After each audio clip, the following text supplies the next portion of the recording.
Allah says in Surah Al-Imran chapter 3 verse number 104, let there arise out of you a band of people that invite people to the truth. Let there arise out of the ummah a band of people that invite people to the truth, forbid them from doing what is wrong.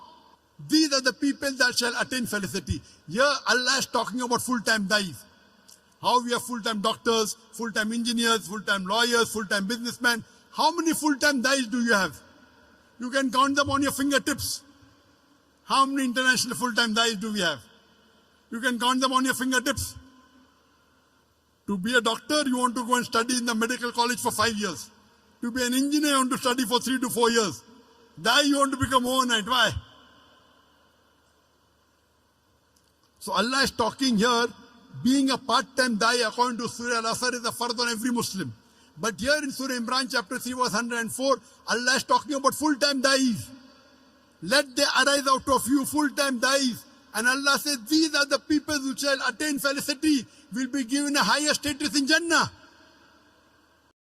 Allah says in Surah Nahl chapter 16 verse 125, Udu ila sabili rabbika bil hikmah wal mau'izatil hasana wajadhum billati ahsan. Invite all to the way of thy Lord with wisdom and beautiful preaching, and argue with them and reason with them in the ways that are best and most gracious.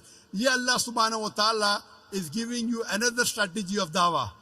Udu ila sabili rabbika bil hikmah. Invite all to the way of thy Lord with wisdom. Wal mau'izatil hasana, and with beautiful preaching. Wajadhum billati ahsan, and invite and argue with them and debate with them in the ways that are best and most gracious. This is one of the strategies Allah is talking about dawah.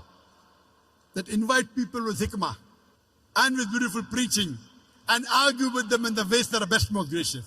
You know, many times when I go to give a talk, the organizers come and tell me, Professor Zakir, speak with hikmah, speak with hikmah. Trying to tell me, be softer. There are non-Muslims. Many people think hikmah means soft. Hikmah doesn't always mean soft. To know the context of this verse of Surah Nahl chapter 16 verse 125, go to the starting of the ruku. If you go few verses before, Surah Nahl chapter 16 verse number 119-20 onwards, it says, in Prophet Abraham is a beautiful example.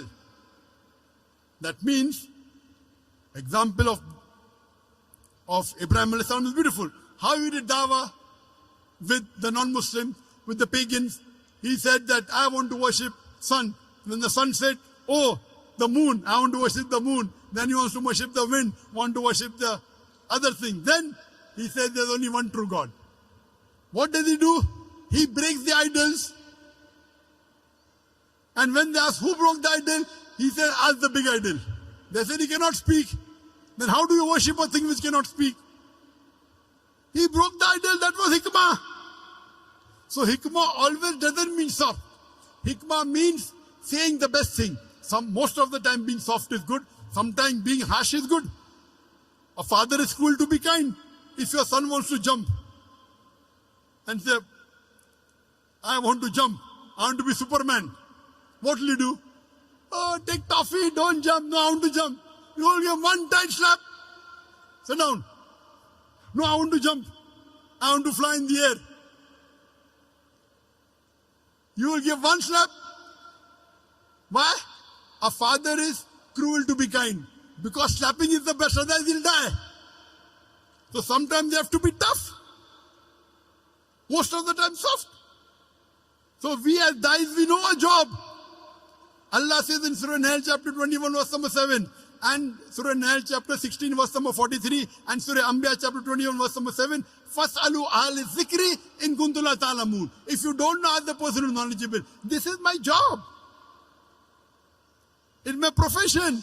Being a daai. He said, Brother Zakir, speak with hikmah. Telling me. I know what is hikmah. He doesn't know the Quran. So hikmah, most of the time is soft, but sometimes you have to be tough. So this is the guidance Allah gives. Udu ila sabili rabbika bil hikmah wal mau'izatil hasana wajadhum billati ahsan. Invite all to the way of thy Lord with wisdom and beautiful preaching, and argue with them and reason with them in the ways that are the best, most gracious. Oh, Dr. Zakir, why do you debate? Allah is telling, وَجَادِلْهُمْ بِالَّتِي أَحْسَنُ. One of the translations argue, one of the translations debate. Debate with them in the ways that are best and most gracious. You do what is best required.